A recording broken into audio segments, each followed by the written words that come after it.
शादी का माहौल था, हर कोई खुशियां मना रहा था, मगर मैं एक तरफ बैठी आंसू बहा रही थी। शादी में हर खातून ने अपनी गोद में बच्चे को उठाया हुआ था, मगर मेरी शादी को पूरे 5 साल हो चुके थे, लेकिन अभी तक मेरी कोई औलाद नहीं थी। मैं थक चुकी थी।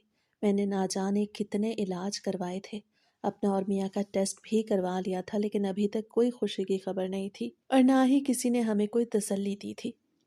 हर कोई यही कहता था कि बस अल्लाह की तरफ से देर है, कोई मसला नहीं है, जब होना होगा तो हो जाएगा। लेकिन मुझे कुछ समझ नहीं आती थी कि मैं क्या करूं। मैं टेबल पे एक तरफ बैठी दुपट्टे से अपने आंसू साफ कर रही थी कि वहीं पर मेरी छोटी बहन आ गई, जिसकी शादी मुझसे 2 बरस बाद हुई थी, लेकिन अब उसके 2 बेटे भी थे। आपी, क्या हुआ? आप यहाँ पे बैठी क्या कर रही हैं? उससे कहा तो मैंने मुस्कुराते हुए कह दिया कि मैं चल चल के थक चुकी हूँ। मैंने हील पहनी हुई थी, बस इसीलिए ही आराम करने के लिए यहाँ पे बैठ गई हूँ। मेरी बात सुन के वो भी मेरे साथ ही बैठ गई और कहने लगी कि थक तो मैं भी गई हूँ, लेकिन काम खत्म होने का नाम ही नहीं ले रहे। दरअसल हमारी एक कज़न की शादी थी और मैं शादी अटेंड करने के लिए अपने मैके आई हुई थी, और पिछले एक हफ्ते से मैं यहीं पे रह रही थी। अमजद फंक्शन पे आते थे और फिर घर चले जाते थे, लेकिन मैं अम्मी के घर रह जाती थी। चाचा का घर साथ ही था, मगर मैं उनके घर नहीं रहती थी, मैं अपने मायके में रहती थी। और फिर सुबह हम रौनक मेला लगाने के लिए चाचा के घर चले जाते थे। आपको क्या हुआ है? मुझे आपके चेहरे पे कोई खुशी दिखाई नहीं दे रही। क्या कोई मसला है? जोहा ने कहा तो मेरी आंखों से आंसू निकलने लगे। उसे कोई उल्टी बात नहीं की थी, बस मेरा सबर जवाब दे गया था। आपा, क्या हुआ? मैंने ऐसा क्या कह दिया जो आप रोने लग गईं? आई एम सॉरी, अगर आपको मेरी कोई बात बुरी लगी हो। वो बेचारी मेरी वजह से बहुत ज़्यादा परेशान हो रही थी। वो समझ रही थी कि मुझे उसी की कोई बात बुरी लगी है, इसीलिए ही मैं रो रही हूँ। नहीं जोहा, कसूर मेरा अपना है। मैं ही औलाद पैदा नहीं कर सकती। देखो, हर किसी की गोद में बच्चे हैं, एक मेरी गोद सूनी है, ना जाने मेरी गोद कब भरेगी। मैंने रोते हुए कहा तो जोहा ने मुझे गले से लगा लिया। आपा, ये भी कोई बात है? अल्लाह ताला के यहाँ देर है अंधेर नहीं। आप मायूस ना हो, देखना एक ना एक दिन आपकी भी गोद भर जाएगी। आपका मेडिकली तौर पे कोई मसला नहीं, और ना ही अमजद भाई का, तो बस आपको सब्र ही करना पड़ेगा। मुझे तसल्ली देने लगी, मगर उसकी तसल्ली मेरे किसी काम नहीं आ रही थी। थोड़ी देर बाद मैंने खुद को नॉर्मल कर लिया, क्योंकि सब हमारी तरफ देख रहे थे। मैंने चेहरे पर मस्नूई मुस्कुराहट सजा ली और मुस्कुराते चेहरे के साथ मैं जोहा से इधर उधर की बातें कर रही थी। अभी मेहंदी का फंक्शन अपने अख्ताम को पहुंच गया। हम सब अपने घर वापस आ गए। मैं अम्मी के साथ आई थी। मेरी दोनों बहनें चचा के घर पे ही थीं। मुझे भी कह रही थीं कि आज चचा के घर पे रुक जाते हैं। आज मरियम का अपने घर में आखिरी दिन था और वो उसके साथ वक्त गुजारना चाहती थी, लेकिन मेरा दिल उदास था, इसलिए मैं लड़कियों के हजूम में नहीं जाना चाहती थी। हर कोई हंस के बातें करता था, लेकिन मेरा हंसने को भी दिल नहीं चाहता था। मैं किचन में अपने लिए चाय बना रही थी कि उसी वक्त मेरे मोबाइल पे कॉल आने लगी। मैंने जर्सी पहनी हुई थी। मैंने जर्सी की जेब में से मोबाइल निकाला तो अमजद का नंबर जगमगा रहा था। मेरा दिल नहीं चाह रहा था कि उनसे बात करूं। मुझे लग रहा था कि अगर मैं उनसे बात करूंगी तो मैं फिर से रोने लगूंगी। कल से मेरा यही हाल था। मैंने उनकी कॉल ना उठाई और चाय बनाने लगी, लेकिन बार बार उनकी कॉल आने लगी तो मुझे कॉल रिसीव करनी ही पड़ी। वो कह रहे थे कि तुम कहाँ थी, मैं तुम्हें कब से कॉल में ला रहा हूँ। तो मैंने उनसे कह दिया कि मैं घर वालों के साथ बैठी थी और मोबाइल किचन में पड़ा था।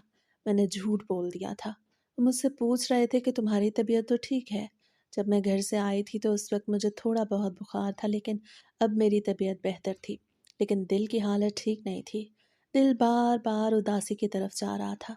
उन्होंने मुझसे थोड़ी बहुत बातचीत की और अपना ख्याल रखने का कहा, और फिर कॉल बंद कर दी। इस दौरान चाय भी बन गई थी। मैंने चाय को कप में उंडेला और कमरे में पहुंच गई। ये वो ही कमरा था जहां पर मैं अपनी शादी से पहले रहती थी। अब यहाँ पे मेरी बहन रहती थी, मगर आज वो यहाँ नहीं थी, इसलिए मैं अकेली रह गई थी। मैं कमरे में आई और चाय पीने के दौरान ये सोचने लगी कि आखिर अमजद अब्बास का ख्याल कैसे रख रहे होंगे, कि अब्बास मेरा देवर था जो जहनी माजूर था, अभी तक उसकी शादी नहीं हुई थी, और अमजद यही कहते थे कि मैं उसकी शादी नहीं कराऊंगा। कल कला को जो बेचारी लड़की आएगी वही जलील होगी। ہم تو اسے کب سے جھیل رہے ہیں اور یہ ہماری ذمہ داری تھی کیونکہ وہ ان کا بھائی تھا، لیکن ہم کسی اور کی زندگی پر بات نہیں کرنا چاہتے تھے۔ اور اب میں سوچ رہی تھی کہ امجد اس کے سارے کام کیسے کرتے ہوں گے۔ پہلے تو اس کے سارے کام میں کرتی تھی اور امجد تھوڑے بہت ہیلپ کروا دیتے تھے، اور اب تو سارے کام انہیں کرنے پڑ رہے ہیں۔ کھانا وغیرہ بھی وہ خود ہی بناتے تھے۔ کل بارات کا دن تھا۔ کل میں نے ریڈ کلر کی ساڑی پہنی تھی۔ جب مجھے امجد نے ریڈ کلر کی ساڑی خرید کے دی تھی تو اس وقت میں بہت خوش تھی، لیکن اب وہ ساڑی میرے سامنے پڑی تھی مگر چہرے پہ کوئی خوشی نہیں تھی۔ اب پھر یہ رات بھی گزر گئی۔ صبح سویرے ہی زوہا مجھے بلانے کے لیے آ گئی۔ وہ کہہ رہی تھی کہ چچی جان کہہ رہی ہیں کہ صبح کا ناشتہ ہم سب نے ان کے گھر کرنا ہے۔ میں بھی کپڑے وغیرہ چینج کر کے زوہا کے ساتھ چچی جان کے گھر پہنچ گئی۔ وہاں پر میری بڑی کزن آئی ہوئی تھی۔ ہم دونوں بچپن میں بہت کھیلا کرتے تھے۔ مجھ سے 2 سال بڑی تھی اور ہماری بہت بنتی تھی۔ مجھے دیکھ کر کہنے لگی، نازیہ تم کتنی کمزور ہو گئی ہو، تمہیں اتنے سال بعد دیکھ رہی ہوں۔ اس کی شادی دوسرے شہر ہو گئی تھی اور اب وہ اپنی بہن کی شادی اٹینڈ کرنے کے لیے آئی ہوئی تھی، اور اب ہماری ملاقات تقریباً 4-5 سال بعد ہو رہی تھی۔ کل بھی میں نے اسے نہیں دیکھا تھا۔ مجھ سے میاں کے حالات پوچھ رہی تھی۔ میں نے بھی امجد کی بڑھ چڑھ کے تعریفیں کی۔ وہ تعریف کے قابل تھے، ہمیشہ میری بات مانتے تھے۔ اچھا نازیہ، یہ تو بتاؤ کہ کتنے بچے ہیں تمہارے؟ اس نے بتایا تھا کہ اس کے 2 بچے ہیں، اور اب وہ مجھ سے میرے بچوں کے بارے میں پوچھ رہی تھی۔ اس کی اس بات پہ میرا دل بھر آیا۔ ایسا لگ رہا تھا جیسے کسی نے میرا دل مٹھی میں بند کر لیا ہو۔ میرے بچے نہیں ہیں، تم دعا کرو کہ اللہ تعالیٰ مجھے بھی یہ نعمت دے دے۔ میں نے آنکھوں کو مسلتے ہوئے کہا تھا تاکہ اسے لگے کہ میں رو نہیں رہی، حالانکہ میری آنکھوں میں نمی آ گئی تھی اور آنسوؤں کا ایک گولا حلق میں بھی پھنس گیا تھا۔ کہ ابھی تمہاری اولاد نہیں ہوئی؟ تمہاری شادی تو مجھ سے پہلے ہوئی تھی۔ آپ تک کی بات سن کے میں نے خود پہ ضبط کیا ہوا تھا۔ اسی وقت میں وہاں سے اٹھ کے چلی گئی۔ مجھے پیچھے سے آوازیں آ رہی تھیں۔ وہ کہہ رہی تھی کہ اسے کیا ہو گیا۔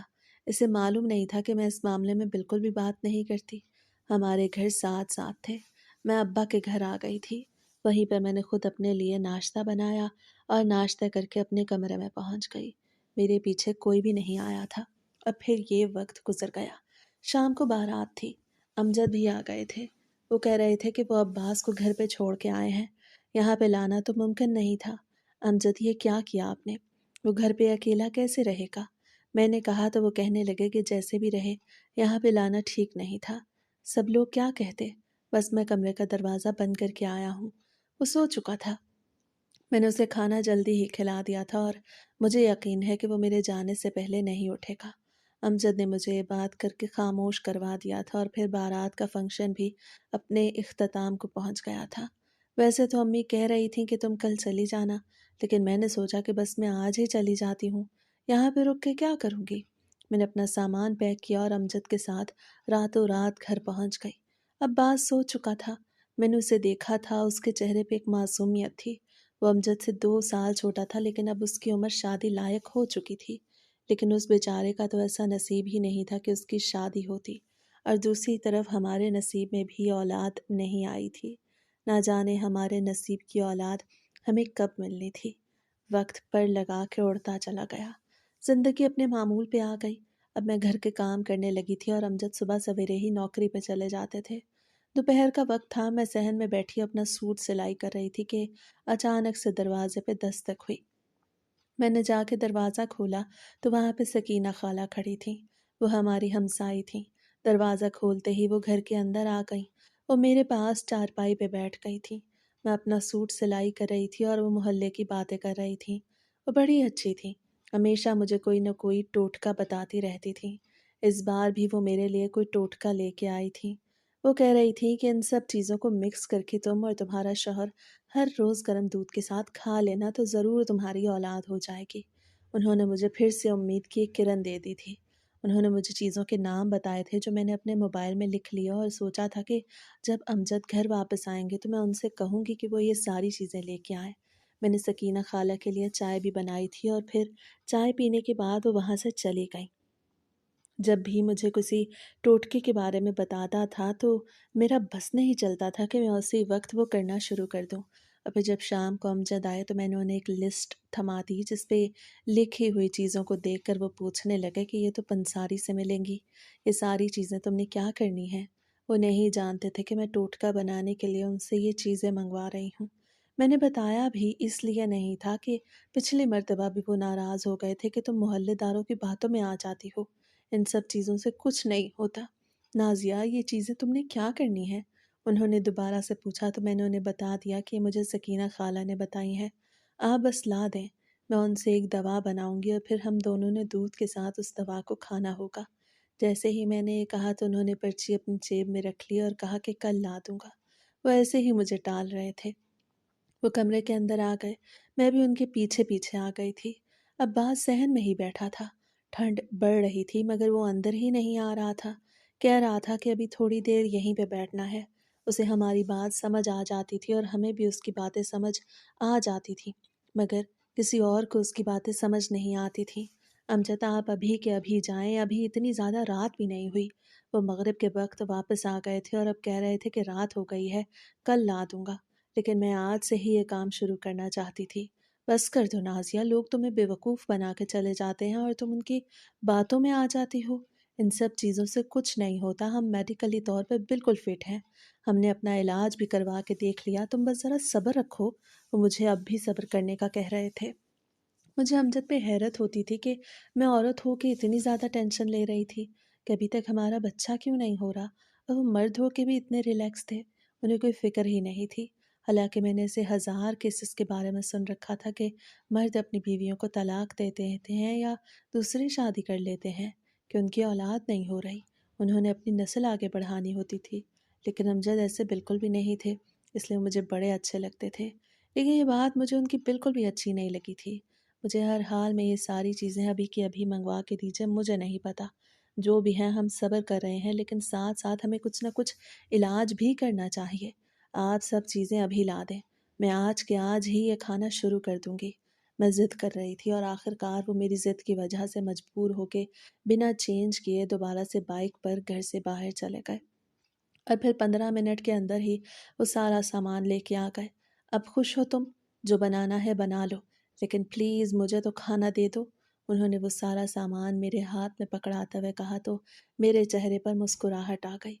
बस मुझे 10 मिनट दे दें।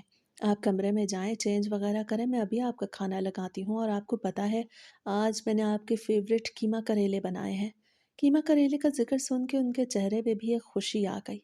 हमारी ज़िंदगी में ये ही छोटी-छोटी खुशियाँ ही थीं। अब्बास अब अपने कमरे के अंदर चले गए थे। मैंने अब्बास को भी खाना पहुँचा दिया था और अमजद को भी। और फिर जब मैं अपना खाना लेके अपने कमरे में गई तो अमजद कहने लगे कि तुम एक मर्तबा अब्बास को देख लो। ये ना हो कि उसने खाना ना खाया हो। कभी-कभी वो ऐसे ही नाराज़ हो जाता था, वो भी बिना किसी बात के, इसलिए हमें उसे देखना पड़ता था।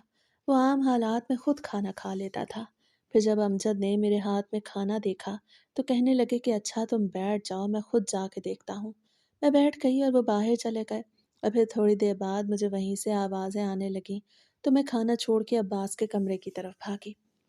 उसका और हमारा कमरा साथ साथ ही था, और जब मैं वहाँ पर गई तो अमजद ने उसका हाथ पकड़ा हुआ था। वो गुस्सा कर रहा था और ग्लास उठा के नीचे फेंकने की कोशिश कर रहा था, मगर अमजद उसे ये सब करने नहीं दे रहे थे। जब मैंने जाके पूछा तो अमजद कहने लगे कि इसने खाना नहीं खाया और कह रहा है कि मुझे इस वक्त आइसक्रीम चाहिए।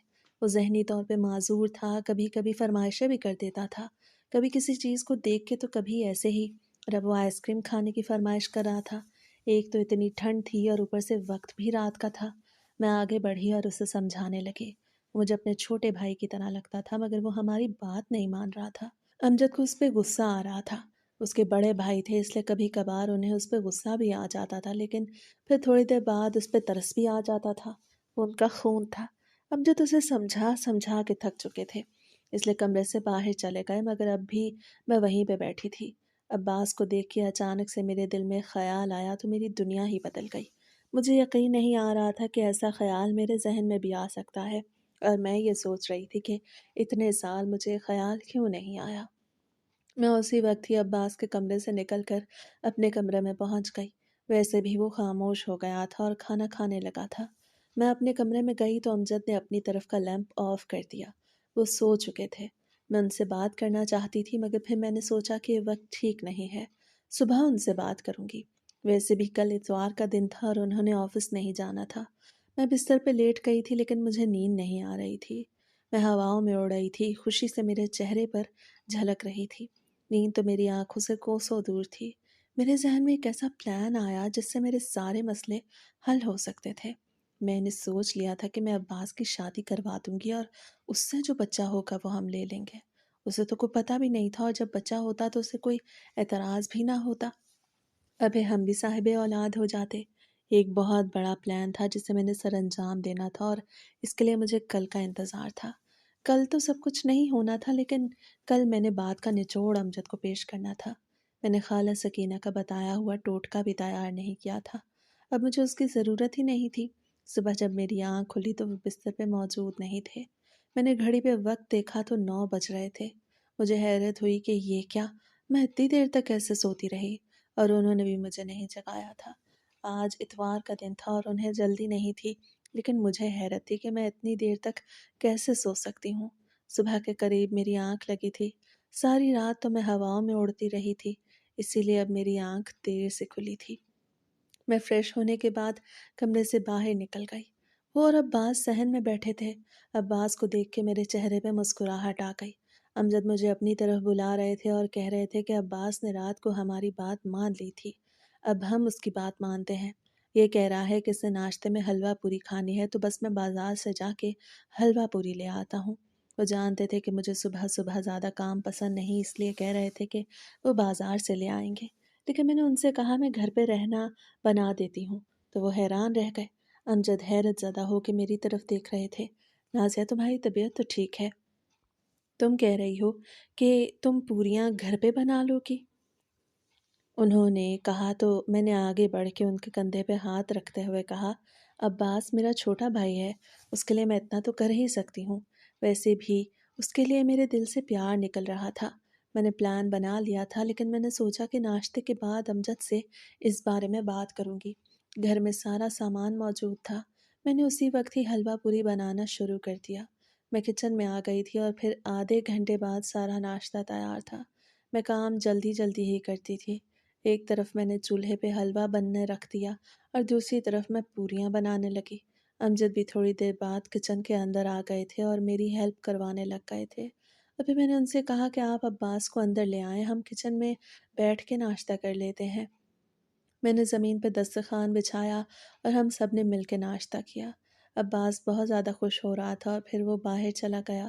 وہ کھلونوں سے کھیلتا رہتا تھا۔ امجد اکثر اس کے لیے کھلونے لے آتے تھے۔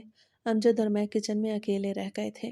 امجد مجھے آپ سے ایک ضروری بات کرنی ہے، میں نے کہا تو وہ میری طرف دیکھنے لگے اور کہنے لگے، مجھے لگ رہا ہے کہ تم کب سے مجھ سے ایک بات کرنا چاہ رہی ہو، اب بول بھی تو کیا بات ہے؟ انہوں نے میری آنکھیں پڑھ لی تھیں۔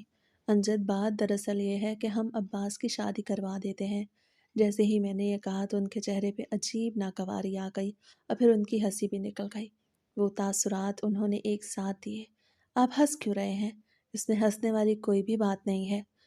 میں نے انہیں ہنسنے سے روکا تھا مگر پھر بھی وہ پیٹ پہ ہاتھ رکھ کے ہنستے جا رہے تھے۔ وہ میری بات کا جواب نہیں دے رہے تھے اور جب انہوں نے میری بات کا جواب دیا تو میں خاموش ہو گئی۔ نازیہ تمہیں پتہ بھی ہے تم کیا کہہ رہی ہو؟ تم عباس کی شادی کروانا چاہ رہی ہو، وہ ذہنی طور پر معذور ہے، وہ اپنے کام خود نہیں کر سکتا تو شادی کیا خاک چلائے گا؟ امجد نے کہا تو میری بولتی بند ہو گئی۔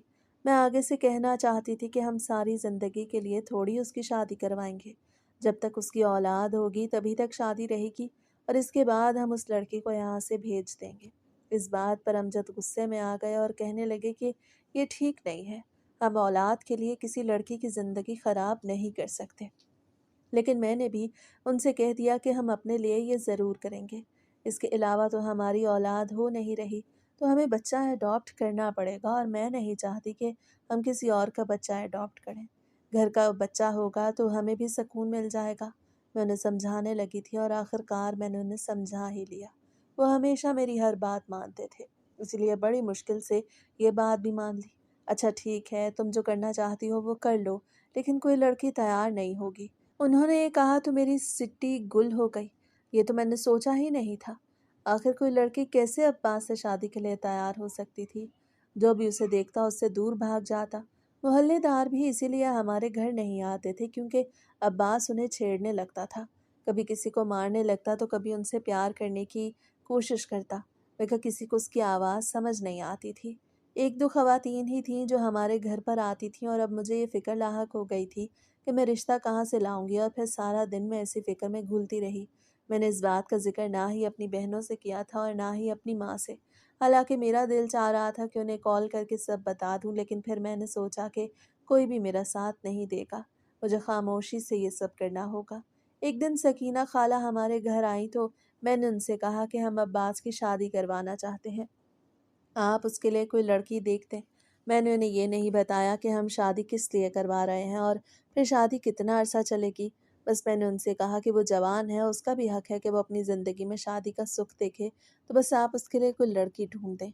मेरी बात सुन के वो कहने लगी, बेटी मुझे नहीं लगता कि तुम इस वक्त अपने होशो हवास में बैठी हो, इसलिए जब होश में आना तो तब मुझसे बात करना। उनकी इस बात पे मुझे बहुत बुरा लगा था। नहीं सकीना खाला, मैं बिल्कुल ठीक हूँ और मैं ठीक बात कर रही हूँ। मैंने सोचा कि आखिर कब तक हम अब्बास की जिम्मेदारी उठाते रहेंगे। वो इतना भी पागल नहीं है, उसे सारी समझ है। हम उसकी शादी करवा देते हैं, इस तरह उसका घर भी बस जाएगा और अमजद को भी भाई की तरफ से कुछ सुकून मिल जाएगा। बस आप कोई रिश्ता देखें। आपको पता तो है कि अब्बास के नाम भी अच्छी खासी ज़मीन है, तो कोई लड़की उससे शादी के लिए ज़रूर तैयार हो जाएगी। बस आप रिश्ता देखें, बाकी सब हम पे छोड़ दें। मेरी बात सुन के वो कहने लगी कि ठीक है, अगर तुम कहती हो तो मैं पता करती हूँ, लेकिन पहले मैं उन लोगों को बताऊंगी नहीं कि अब्बास की जहनी हालत ख़राब है। जब वो घर आएंगे तो खुद बात कर लेना। सकीना खाला की बात मुझे कुछ ठीक नहीं लगी। मैं चाहती थी कि जो भी शादी करे उससे पहले से ये सब मालूम हो कि अब्बास की जहनी कैफियत कैसी है, ताकि बाद में कोई मसला ना हो। लेकिन सकीना बुआ की बात सुन के मैं खामोश हो गई। मैं अपना मतलब निकलवाना चाहती थी, और फिर पूरे एक हफ्ते बाद वो हमारे घर आई और कहने लगी कि तैयारी करो, कल लड़के वाले तुम लोगों के घर देखने आ रहे हैं। वो तो कह रहे थे कि पहले लड़के वाले आए, लेकिन मैंने खुद ही उन्हें यहाँ पे बुला लिया ताकि तुम लोग आराम से बात कर सको। कल अमजद को भी दफ्तर से छुट्टी करा लेना और फिर आराम से बात करना। और हाँ, वो अच्छे खाते पीते घराने के लोग हैं, तुम भी किसी से कम तो नहीं हो, लेकिन सब अच्छे से करना। सकीना बुआ मुझे समझा रही थी और मैं उनकी सारी बात समझ गई थी। मैंने उनसे कहा कि आप फिक्र नहीं करें, मैं सब देख लूंगी। और फिर अगले दिन दोपहर को वो लोग हमारे घर आ गए। दो खवातीन और एक मर्द था, और एक बच्चा भी उनके साथ था। वो नहीं जानते थे कि वो किसका रिश्ता देखने के लिए आए हैं। मैंने उनकी अच्छी खासी खातिर मदारत की। अब्बास को हमने कमरे में बंद कर दिया था ताकि वो लोग उसे ना देखें। मैं सोच रही थी कि बस उनसे ऐसे ही कह दूंगी कि वो इतना भी पागल नहीं, बस थोड़ा बहुत मसला है। लेकिन जब उन लोगों ने कहा कि हमें लड़के से तो मिलाएं, तो अमजद ने कह दिया कि तुम अब्बास को लेके आओ, जो भी बात होगी उनके सामने होगी।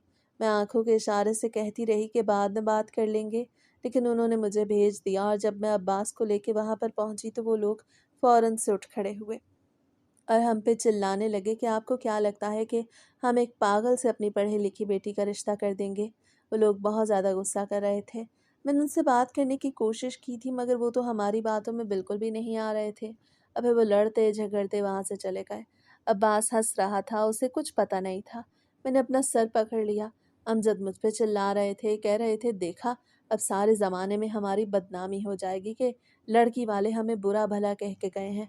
मैं कहता था ना कि अब्बास की शादी नहीं हो सकती, इसे कोई भी शादी नहीं करेगा। तुम ये ख्वाहिश अपने दिल से निकाल दो। वो मुझ पे चिल्लाने के बाद चले गए। उन्होंने इस 5 साल शादी में मुझ पे बहुत कम मर्तबा गुस्सा किया था, मगर आज उनका गुस्सा आसमान की बुलंदियों को छू रहा था। मेरा दिमाग फट रहा था, मुझे समझ नहीं आ रही थी कि मैं क्या करूं। लेकिन एक बात मैंने अपने जहन में बिठा ली थी कि मैं हर हाल में अब्बास की शादी करवा के रहूंगी। वक्त यूं ही गुजरता जा रहा था। अब भी किसी को मालूम नहीं था कि मैं उसके लिए लड़की ढूंढने में लगी हुई हूँ। आज तक कोई रिश्ता पक्का नहीं हुआ था।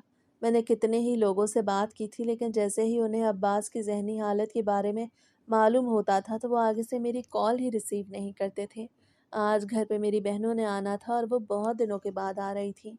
अमजद घर पे नहीं थे और मुझे ग्रोसरी के लिए जाना था, मगर मैं अब्बास को घर पे अकेला छोड़ के नहीं जा सकती थी। मुझे फ़िक्र हो रही थी कि ये ना हो मेरे पीछे वो कहीं भाग जाए। लेकिन फिर मैंने भी वही तरीका आज़माया जो अमजद मेरी कज़िन की शादी के वक़्त करते थे। मैंने अब्बास को खाना दे के कमरे में भेज दिया और पीछे से दरवाज़ा बंद करके घर से बाहर निकल गई। मैं बाज़ार आ गई थी, ग्रॉसरी कर रही थी। जैसे ही मैं दुकान से बाहर निकली तो एक गरीब लड़की खड़ी थी जिसने अबाया पहना हुआ था, मगर चेहरे पे नकाब नहीं था। उसके चेहरे पे बहुत ज़्यादा परेशानी थी। मेरे पूछने पे कहने लगी कि मेरा पर्स किसी ने खींच लिया है, उसी में मेरे 300 रुपए थे। अब मेरे पास पैसे नहीं जिससे मैं किराया अदा करके घर जाऊं। मैंने उसी वक्त अपने पर्स से 500 रुपए निकाले और उसके हवाले कर दिए। उसके हाथ में एक कीपैड मोबाइल भी था। मैंने उससे पूछा, तुम कहाँ रहती हो? तुम मुझे बहुत ज़्यादा मुश्किल में लग रही हो, क्या मसला है? तो वो कहने लगी, मेरे माँ बाप बीमार हैं, मैं नौकरी करके उनका इलाज करवा रही हूँ, जो मेरे लिए ज़्यादा मुश्किल है। मैंने उससे हमदर्दी जताई। मैंने सोच लिया कि मैं इस गरीब लड़की से अब्बास की शादी कराऊंगी। मैंने उससे कहा, मैं तुम्हारे माँ बाप से मिलना चाहूँगी, क्या तुम मुझे अपनी दोस्त बनाओगी? तो वो हंसते हुए कहने लगी कि ज़रूर, आपको मैं अपना एड्रेस दे देती हूँ, फिर जब मेरे घर आएंगी तो मैं आपके पैसे भी लौटा दूंगी। वो बड़े अखलाक वाली थी। पैसों वाली बात करने पे मैंने उसे कह दिया कि नहीं नहीं, मैं पैसे वापस नहीं लूँगी, बस वैसे ही तुमसे मिलने के लिए आऊँगी। ये बड़ी ही अजीब बात थी। मुझे ये चीज़ बड़ी अजीब लग रही थी कि वो इतनी जल्दी कैसे तैयार हो गई। शायद आज तक किसी ने उससे इतनी हमदर्दी से बात नहीं की थी, इसीलिए ही वो मुझसे बड़ी जल्दी फ्रैंक हो गई थी। उसने मुझे अपने घर का एड्रेस दिया। मैंने उससे कहा कि मैं कल तुम्हारे घर आऊँगी। मैंने उससे नंबर भी ले लिया था और अपना नंबर भी दे दिया था। मैंने सोचा था कि सबसे पहले तो उसे वो मोबाइल ठीक करवा के दूँगी जो पहले मैं खुद इस्तेमाल करती थी। वो एंड्रॉयड टच मोबाइल था। यही सब कुछ सोचते सोचते आखिर मैं घर आ गई। मैं कामों में लग गई थी और फिर ये दिन भी गुजर गया। मेरी बहनें खाना वगैरह खा के अपने घर चली गई थी। मैंने अमजद से इस बारे में कोई बात नहीं की थी। मैंने सोचा था कि मैं तभी अमजद से बात करूंगी जब वो लड़की मान जाएगी, और इस बार मैंने सोच लिया था कि मैं उसे अब्बास के बारे में कुछ भी नहीं बताऊंगी, बल्कि उसे अमजद की तस्वीर दिखा दूंगी और उससे कहूंगी कि ये मेरा देवर है, अगर तुम चाहो तो इससे शादी कर लो। और अगली सुबह जब अमजद काम पे चले गए तो मैं पुराना मोबाइल उठा के बाजार आ गई और फिर मोबाइल ठीक करवाने के बाद उस लड़के के घर पहुंच गई। मैंने दरवाज़ा बजाया तो सोनिया ने फ़ौरन से दरवाज़ा खोल दिया। मुझे देख के मुस्कुराते हुए बोली, मुझे बहुत अच्छा लग रहा है कि आप मेरे घर आई हैं। मैं उसके लिए कुछ फ्रूट्स वगैरह भी लेके गई थी ताकि वो मुझे अच्छा समझ ले, और वैसे भी मैं इतनी भी बुरी नहीं थी। बस मैं चाहती थी कि कहीं से मुझे औलाद की खुशी मिल जाए। मैं उसके घर गई तो वाक़ई में उसके माँ-बाप बीमार थे। बाप को तो बिल्कुल ही होश नहीं था। वो चारपाई पे पड़े थे, मगर माँ चारपाई पे उठ के बैठी थी। मैंने उनसे थोड़ी बहुत बातचीत की और फिर अपने पर्स से मोबाइल निकाल के जब सोनिया के हवाले किया तो वो लेने से इनकार कर रही थी। मगर मैंने उससे कहा कि तुम मेरी बहनों की तरह हो, ये मोबाइल अपने पास रख लो और मुझसे राब्ता ज़रूर करना। आज मैंने उससे शादी की कोई बात नहीं की थी। मैंने सोचा कि कुछ अरसे बाद उससे शादी की बात करूंगी ताकि वो ये ना समझे कि मैं इसी वजह से उससे ताल्लुकात बढ़ा रही हूँ। अब फिर हमारे ताल्लुकात बढ़ते गए। मैं दोबारा से उसके घर नहीं गई थी, लेकिन मोबाइल पे हमारा मुकम्मल राब्ता था। मैं आए रोज़ उसे कॉल करती और वो भी फ़ौरन से मेरी कॉल रिसीव कर लेती। वो किसी फैक्ट्री में कपड़े पैक करने का काम करती थी। एक दो मर्तबा मैंने उससे कहा था कि तुम ये काम क्यों करती हो, तुम घर पे बैठा करो, ख़वातीन का बाहर निकल के काम करना ठीक नहीं है। इस बात पे वो कहने लगी कि अगर मैं घर पे बैठ जाऊं तो मेरे माँ बाप की जिम्मेदारी कौन उठाएगा, मैं तो शादी भी नहीं कर सकती। उसकी इस बात पे मुझे हैरत हुई। मेरे पूछने पे उसने बताया कि मेरे जाने के बाद मेरे माँ बाप अकेले रह जाएंगे। उसकी इस बात पे मैंने फ़ौरन से अपने देवर वाला जिक्र कर दिया। मैंने उसे उसी वक्त व्हाट्सएप पे अमजद की तस्वीर भेज दी और साथ में वॉइस मैसेज भी कर दिया कि ये मेरा देवर है, ये बहुत अच्छी नौकरी करता है, इससे शादी के लिए एक लड़के की ज़रूरत है, अगर तुम इंटरेस्टेड हो तो बताओ, फिर मैं उससे बात करूँगी और ये तुम्हारे माँ बाप का खर्चा भी उठा लेगा, तुम्हें काम भी नहीं करना पड़ेगा और तुम्हें मर्द का सहारा भी मिल जाएगा। मैंने एक वॉइस मैसेज में सारी तफसील भेजी और फिर डाटा ऑफ कर दिया। मैं चाहती थी कि वो सोच समझ के जवाब दे, और फिर जब शाम को मैंने मोबाइल ऑन किया तो उसके वॉइस मैसेजेस आए हुए थे। वो कह रही थी कि मैं शादी तो करना चाहती हूँ, लेकिन आजकल के ज़माने में कौन मुझ जैसी गरीब लड़की से शादी करेगा, और वो भी एक ऐसा शख्स जो नौकरी भी करता हो और बाद में मेरे माँ बाप का खर्च भी उठाए। तो मैंने उससे कहा, मेरा देवर बड़ा अच्छा है, तुम बस शादी के लिए हामी भरो, बाकी सब कुछ मैं संभाल लूँगी। तो उसने कहा कि मेरी तरफ से हाँ है। उस वक्त मेरी खुशी की इंतहा न रही। मैंने अमजद को अब भी नहीं बताया था। मैंने سونیا سے کہا تھا کہ ہم اگلے جمعے سادگی کے ساتھ نکاح کے لیے آئیں گے، تب تک تم اپنے ماں باپ سے بات کر لینا۔ تو تھوڑی دیر بعد اس کا میسج آ گیا کہ انہیں کوئی اعتراض نہیں ہے، وہ تو یہی چاہتے ہیں کہ میرا کہیں رشتہ ہو جائے اور میں اپنے گھر کی ہو جاؤں۔ ابھی جب امجد گھر واپس آئے تو میں نے ان سے کہا کہ ایک لڑکی عباس سے شادی کے لیے تیار ہے۔ اب یہ مت پوچھیے گا کہ میں نے اسے کیسے تیار کیا، بس وہ شادی کے لیے تیار ہے۔ ہم نے جمعے کو نکاح کے لیے جانا ہے۔ آج سوموار کا دن تھا، جمعے کو نکاح ہونا تھا، اور پھر ایسا ہی ہوا۔ ان 3-4 دنوں میں میں نے تھوڑی بہت شاپنگ کی تاکہ سونیا خوش ہو جائے۔ بھلے ہی نکاح سادگی سے تھا، لیکن اس نے دلہن کی طرح تیار تو ہونا تھا۔ اس کی تو یہ زندگی کی پہلی خوشی تھی۔ ویسے بھی مجھے اس سے ہمدردی تھی۔ اتنے عرصے سے میں اس سے بات کر رہی تھی، میں اس کے بارے میں بھی سوچتی تھی کہ جب وہ بیچاری اپنے شوہر کو دیکھے گی تو مجھے کیا کہے گی، لیکن میں خود غرض ہو گئی تھی۔ ابھی 2-4 دن گزر گئے۔ جمعے والے دن جب ہم نکاح کے لیے گئے تو ان کے گھر پہ سوائے اس کے ماں باپ اور سونیا کے اور کوئی بھی نہیں تھا۔ وہ تینوں بھی کمرے کے اندر بیٹھے تھے۔ امجد اپنے ساتھ 3-4 دوستوں کو بھی لے کے گئے تھے تاکہ وہ گواہ بن جائیں۔ میں نے ان لوگوں کو صحن میں بٹھا دیا اور خود اندر چلی گئی۔ میں نے کہا میرے شوہر کو یہ منظور نہیں ہے کہ لڑکا لڑکی کو ساتھ بٹھا کے نکاح کروایا جائے، اس لیے مرد حضرات باہر بیٹھے ہیں اور پھر اندر آ کے لڑکی کی رضامندی معلوم کر جائیں گے۔ اور پھر ایسا ہی ہوا۔ تھوڑی دیر بعد امجد کا دوست سونیا کی رضامندی معلوم کرنے کے لیے آ گیا۔ اسے فوراً سے نکاح کی حامی بھر دی تھی، اور اس کے بعد عباس کی طرف سے بھی نکاح قبول کر لیا گیا۔ اسے کچھ پتہ ہی نہیں تھا، بس اس نے مولوی صاحب کے پوچھنے پہ اسبات میں سر ہلا دیا۔ اسے کچھ معلوم نہیں تھا کہ یہ سب کیا ہو رہا ہے۔ نکاح ہونے کے بعد میں نے سونیا کے چہرے پر گھونگھٹ ڈالا اور اسے باہر لانے لگی۔ اس کی ماں کہہ رہی تھی بیٹی اپنی دوست کا خیال رکھنا۔ میں نے انہیں تسلی دی کہ آپ فکر نہ کریں، سونیا میرے ساتھ رہے گی، میں اس کا پورا خیال رکھوں گی۔ اسے وہی سوٹ پہنا ہوا تھا جو میں نے 2 روز پہلے بھجوایا تھا، اور پھر وہ ہمارے ساتھ گاڑی میں ہمارے گھر آ گئی۔ گاڑی ہماری اپنی نہیں تھی، امجد نے ایک دوست سے کچھ دیر کے لیے منگوائی تھی۔ ہم گھر پہنچ چکے تھے۔ عباس امجد کے ساتھ صحن میں ہی تھا۔ سونیا کے چہرے پہ گھونگھٹ تھا، اس نے اب بھی اپنے شوہر کو نہیں دیکھا تھا۔ میں اسے عباس کے کمرے میں لے گئی۔ اس کمرے کو میں نے پہلے ہی سیٹ کروا دیا تھا۔ میں نے وہاں پہ تھوڑا بہت فرنیچر بھی ڈلوا دیا تھا، بس بیسک سامان تھا۔ سونیا اپنے ساتھ جہیز کے نام پہ کچھ بھی نہیں لائی تھی، وہ غریب لڑکی تھی، بس وہ خود ہی آ گئی تھی، یہی بڑی بات تھی۔ میں نے اسے پلنگ پہ بٹھایا اور اس سے کہا کہ تم یہیں پہ بیٹھو، میں کھانا بھی لے کے آتی ہوں اور اس کے بعد دیور کو بھی بھیجتی ہوں۔ میں یہ کہہ کے اس کے کمرے سے باہر نکل آئی تھی، اور اس کی تھوڑی دیر بعد میں نے اس کے کمرے میں کھانا پہنچایا، اور کھانا پہنچانے کے بعد میں نے عباس کو اندر بھیج دیا اور پیچھے سے کنڈی لگا دی۔ اس کے بعد مجھے کچھ معلوم نہیں کہ اندر کیا ہوا اور کیا نہیں۔ اگلی صبح دروازے پہ دستک ہو رہی تھی، مگر میں دروازہ نہیں کھول رہی تھی۔ وہ کہہ رہی تھی دروازہ کھولو نازیہ، مجھے تم سے بات کرنی ہے، لیکن میں نے دروازہ نہیں کھولا اور باہر سے ہی کہہ دیا کہ جو تم سمجھ رہی ہو وہی سچ ہے، اب تمہیں یہیں پہ رہنا ہوگا۔ اس کمرے کے ساتھ اٹیچ باتھ روم بھی تھا، اور پھر میں نے موقع دیکھ کے دروازہ کھول کے اندر کھانے کا ٹرے بھی رکھ دیا، اور پھر ایسا ہی چلتا گیا۔ میں نے سوچ لیا تھا کہ میں ان دونوں کو باہر نہیں آنے دوں گی، میں ہر روز وہیں پہ کھانا پہنچا دیتی۔ میری یہ کوشش تھی کہ بس جلد سے جلد وہ مجھے حاملہ ہونے کی خوشخبری سنا دے۔ 1-2 مرتبہ اس نے دروازے کے اندر سے کہا کہ تم نے میرے ساتھ ٹھیک نہیں کیا، اگر تم مجھے پہلے بتاتی تو شاید میں یہ نہ کرتی۔ اس کی باتوں سے مجھے لگتا تھا کہ جیسے وہ مجھ سے کچھ چھپا رہی ہے، لیکن وہ مجھ سے آخر کیوں کچھ چھپاتی؟ میں یہی سوچ کر اب تک خاموش تھی۔ اس کے ماں باپ کے پاس موبائل نہیں تھا، انہوں نے کوئی رابطہ نہیں کیا تھا، اور نہ ہی وہ یہاں پہ آئے تھے۔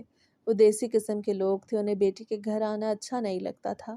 اس کی ماں تو نکاح سے پہلے ہمارا گھر دیکھنے کے لیے بھی نہیں آنا چاہتی تھی، حالانکہ میں نے کہا تھا کہ شادی سے پہلے 1 مرتبہ آپ اپنی بیٹی کا گھر دیکھ لیں، لیکن وہ پرانے خیالات کی تھی، اور اب بھی جب شادی کو 15 دن سے اوپر ہو گئے اس سے بیٹی کی کوئی خبر گیری نہیں لی تھی۔ اور پھر یوں ہی 1 مہینہ بھی ہو گیا۔ 1 مہینے بعد مجھ پہ ایک ایسی حقیقت کھلی کہ میرے پیروں تلے سے زمین نکل گئی۔ میں صبح کا ناشتہ دینے کے لیے اندر گئی۔ میں نے جیسے ہی دروازہ کھولا تو وہ جلدی سے میرے پیر پڑ گئی اور کہنے لگی کہ 1 مرتبہ میری بات سن لیں، اس کے بعد آپ مجھے یہاں سے خود ہی بھیج دیں گی۔ جب اس نے یہ کہا تو مجھے رکنا ہی پڑا۔ پھر جب اس نے ساری کہانی میرے گوش گزار کی تو میں نے سوچا کہ میرے ساتھ ایسا کیوں ہوا۔ میں نے تو اپنے لیے بہتری سوچی، مگر میرے لیے اس میں بالکل بھی بہتری نہیں تھی۔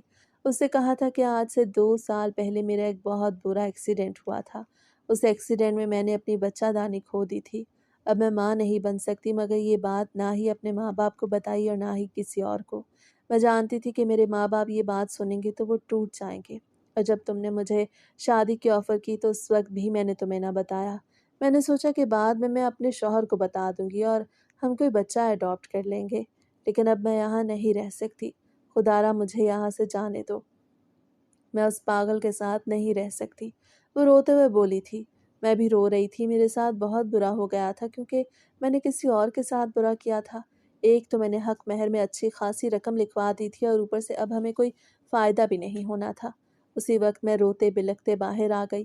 امجد بھی سب کچھ جان گئے تھے، وہ مجھ سے کہہ رہے تھے کہ جو کسی کے ساتھ برا کرتا ہے اس کے ساتھ بھی اچھا نہیں ہوتا۔ اور پھر دوپہر تک میں نے خود پہ قابو پا لیا اور سونیا کو آزاد کروا دیا۔ میں نے اس سے کہا کہ طلاق کے کاغذات تمہیں مل جائیں گے، جو حق مہر میں لکھا ہوا ہے وہ تمہیں ضرور ملے گا، بس تم مجھے معاف کر دینا۔ میں صرف اور صرف اولاد چاہتی تھی، اس لیے ہی میں نے یہ سب کیا۔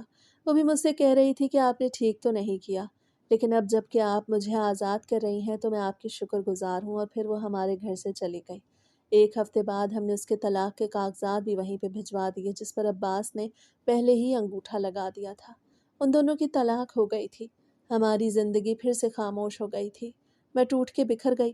میں نے اتنا بڑا کھیل کھیلا اور پورا 1 مہینہ اسے کھیلتی گئی، مگر اس کا کوئی فائدہ حاصل نہیں ہوا تھا۔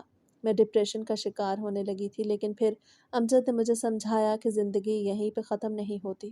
تم اللہ تعالیٰ سے توبہ کرو، شاید اللہ تعالیٰ کو تمہاری توبہ پسند آ جائے اور تمہیں اس بات پہ صاحب اولاد کر دے۔ اس وقت میرے اندر امید کی ایک کرن جاگی اور اسی دن سے میں نے نمازیں پڑھنا شروع کر دیں۔